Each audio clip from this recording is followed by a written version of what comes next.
अस्सलामुअलैकुम दोस्तों, मैं हैदर अली। शुरू अल्लाह के नाम से जो बड़ा मेहरबान और निहायत रहम करने वाला है। आज मैं 2-3 जगह की ख़बर लेकर आपकी खिदमत में हाज़िर हुआ हूँ। सबसे पहली ख़बर आसाम से है। आसाम में एक सनसनी ख़बर है, दिल दहलाने वाली ख़बर है। आसाम के मुसलमानों के साथ में इतना बुरा बर्ताव किया गया है आसाम की हुकूमत की जानिब से। आसाम में 28 मुसलमानों को डिटेंशन कैंप में डाल दिया गया है, भेज दिया गया है, यानी उनको विदेशी घोषित कर दिया गया है। आसाम के 28 मुसलमानों को विदेशी घोषित कर दिया गया है। आप वीडियो में देख सकते हैं कि उनके अपने लोग, उनके आड़ पड़ोस के लोग किस कदर गमगीन हैं, किस कदर वो बेचारे रो रहे हैं। उनकी तड़प देखिए, उनकी बेबसी देखिए कि वो कुछ भी नहीं कर सकते। उनके साथ में ये सब किया जा रहा है। 28 मुसलमान चले गए, लेकिन वहाँ कांग्रेस खामोश है। कांग्रेस पार्टी को मुसलमानों ने वोट दिया। मौलाना बदरुद्दीन अजमल साहब को वहाँ के मुसलमानों ने शिकस्त से दो चार किया, जबकि आसाम में मौलाना बदरुद्दीन अजमल साहब एक बेहतरीन लीडर थे, मुसलमानों की तर्जुमानी करने वाले थे। उनको पार्लियामेंट का चुनाव हरा दिया गया। वहाँ के मुसलमानों ने उनको वोट नहीं दिया, कांग्रेस के उम्मीदवार को वोट दिया गया है। पूरे मुसलमान, आसाम के पूरे मुसलमानों की तर्जुमानी लोकसभा में मौलाना बदरुद्दीन अजमल साहब किया करते थे।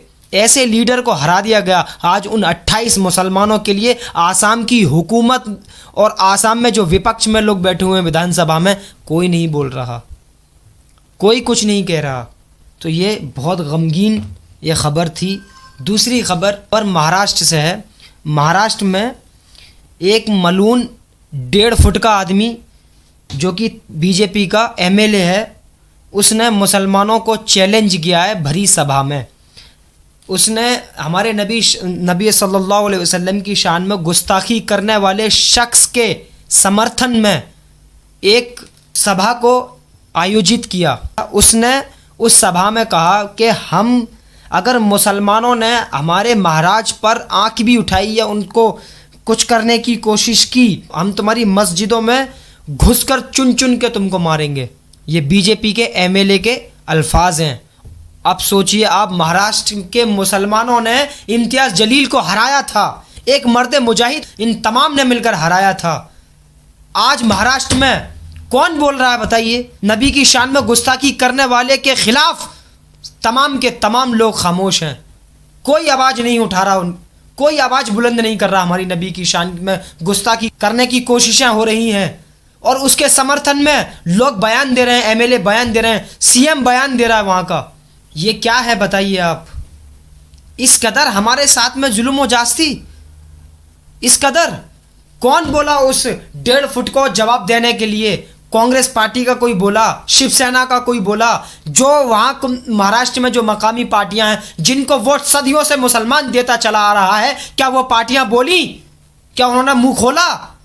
उस शख्स के खिलाफ अगर कोई बोला तो AIMIM पार्टी के एमएलए मालेगांव के मुफ्ती इस्माइल कासमी साहब ने आवाज़ को बुलंद किया और उसको मुंह तोड़ जवाब दिया। उसको कहा आपने मस्जिद में आने की ज़रूरत की, आप आ तो जाएंगे लेकिन वापस जा नहीं पाएंगे। ये कौन बोला है? MIM पार्टी के एमएलए मालेगांव से मुफ्ती साहब ने बोले हैं। अब बताइए आप, हर मुद्दे पर AIMIM आगे आ रही है, हर मुद्दे पर। वहीं दूसरी तरफ आप इस वीडियो को देखिए गौर से। ये AIMIM पार्टी की रिजवाना खान है। इन्होंने इसके पुतले को जलाया, संघर्ष किया, आंदोलन किया इसके अल्फाजों को लेकर, इसके नफरती बयान को लेकर, इसकी हेट स्पीच को लेकर।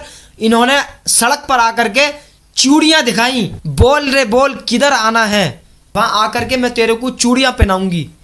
ये किसकी हिम्मत हुई? ये किसकी जुर्रत है जो ऐसे नफरती चिंटुओं को जवाब दिया जाए मुंह तोड़? ये AIMIM पार्टी का है मेरे भाई।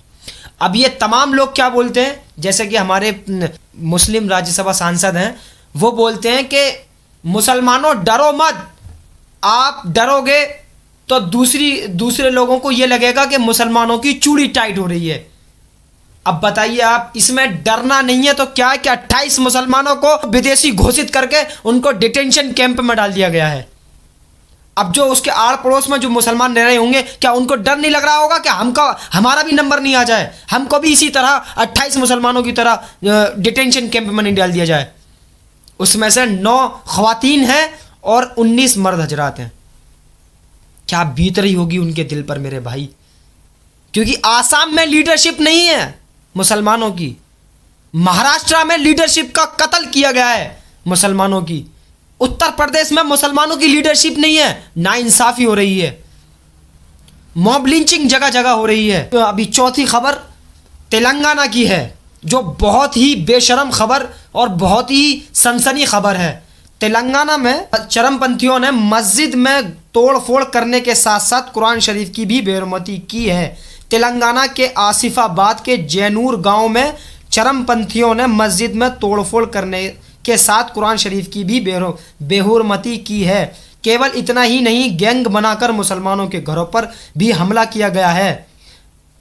बाकी ये मुस्लिम विरोधी नफरत में जोंबिज बन चुके हैं। ये लोग कौन हैं, किस पार्टी और विचारधारा से प्रभावित हैं, ये किसी को बताने की ज़रूरत नहीं है। ये भी याद रखें कि यह घटना मोहब्बत की दुकान वाली पार्टी के शासित प्रदेश में हुआ है। 10 साल से केसीआर की हुकूमत थी, कहां पर? तेलंगाना में। एक मस्जिद पर भी इस तरह से तोड़फोड़ नहीं की, कुरान की बेहुरमती नहीं की गई। आज जब तेलंगाना में कांग्रेस पार्टी की सरकार बनी है, तो ये कट्टरपंथियों सोच रखने वाले, जो ये इनकी आइडियोलॉजी बिल्कुल नफरत से भरी हुई है, इनकी जहनियत नफरत से भरी हुई है, आज ये तेलंगाना में भी दंगे फसाद कराने की कोशिश में लगे हुए हैं। किसकी हुकूमत में? कांग्रेस पार्टी की हुकूमत है तेलंगाना में।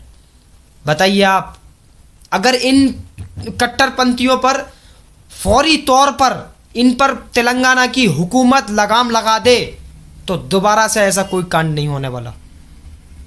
तो ये तेलंगाना में कांग्रेस पार्टी की हुकूमत में ये सब हो रहा है। कांग्रेस पार्टी नहीं बोल रही किसी मुद्दे पर। हाजी शहजाद अली का मकान गिरा दिया गया, उनका महल को तहस नहस कर दिया गया। कांग्रेस पार्टी के बड़े बड़े दिग्गज नेता खामोश रहे। जो ट्रेन के एक बुजुर्ग के साथ बेहुरमती की गई, उस पर कांग्रेस पार्टी खामोश रही।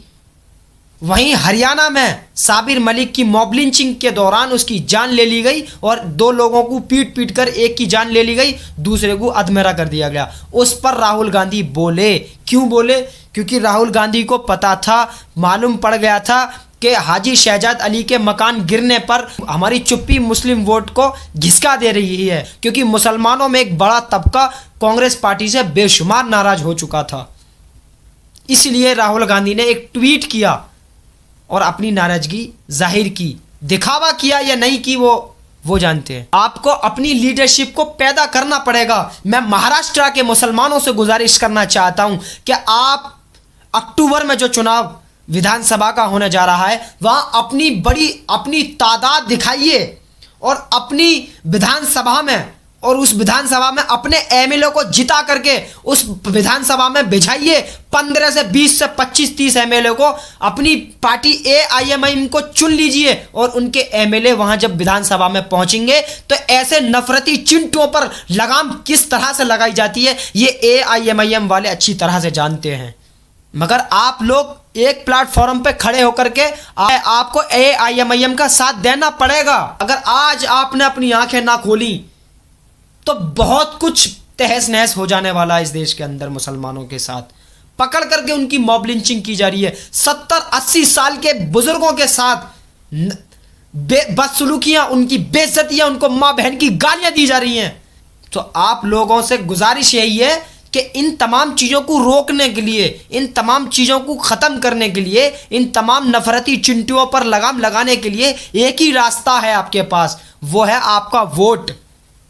जो आप सही नेता को, सही लीडर को सही पार्टी में देंगे, तब आपकी लीडरशिप जब मजबूत होगी तो इन नफरती चिंटुओं को मालूम हो जाएगा कि मुसलमानों की लीडरशिप पैदा हो चुकी है। अगर हमने आंख उठाने की कोशिश की, उंगली दिखाने की कोशिश की, तो यह मुसलमानों की लीडरशिप हमको नहीं छोड़ेगी। तो आपसे गुजारिश है कि इस वीडियो को ज़्यादा से ज़्यादा शेयर कीजिए। इस कदर वीडियो को शेयर कर दीजिए कि महाराष्ट्र के मुसलमानों तक पहुंच जाए, आसाम के मुसलमानों तक पहुंच जाए। आसाम के मुसलमानों ने एक बहुत बदतर फैसला किया था मौलाना बदरुद्दीन अजमल साहब को हराकर। तो मैं आप लोगों से गुजारिश करता हूं, इस वीडियो को लाइक करें, शेयर करें, ज़्यादा से ज़्यादा अपनी राय कमेंट बॉक्स में दें। इस वीडियो में यहीं तक, फिर मुलाकात होगी। अस्सलामु अलैकुम दोस्तों।